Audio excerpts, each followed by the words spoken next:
भाइ भाइ ये जग्गाको नाम के हो? यो तपाईँको बतासिया लुप हो। बतासी। अनि यसको बारेमा अलिक भनिदिनुहोस् न। अब यो चाहिँ पुरानो हो होइन। हजुर यहाँ चाहिँ अब पिक्चरहरू सुटिङ हुन्थ्यो अरे होइन। हजुर यो पुल छ नि, यो पुल अँ यहाँ चाहिँ कमल हसनले स्ट्यान्ड गरेको क्या। ए ल यहाँ चाहिँ बाइक पुरै क्रस गरेर हो। यो पुरानो अब यहाँ वार मेमोरियल छ है, जो हाम्रो यहाँको लोकल फौजीहरू शहीद भएको थियो फौजमा ए होइन, उनीहरूको नाममा मेमोरियल पनि बनाएको छ। घुम्नुहोस् तपाईँ, इन्जोय गर्नुहोस्। Thank you. ल हस्, फ्याबुला दार्जिलिङ। ल छ।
I'm going to watch Kanchenjunga very nearly.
This is Kanchenjunga.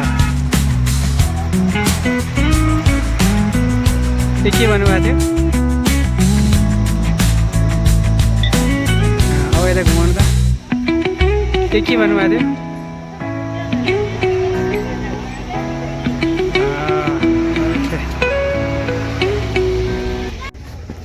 Batasia loop यो त तपाईँको शहीद स्मारक हो।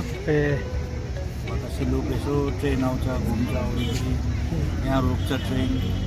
यो गोर्खा सैनिकहरू छ नि, भएकोलाई श्रद्धाञ्जली दिने जग्गा हो।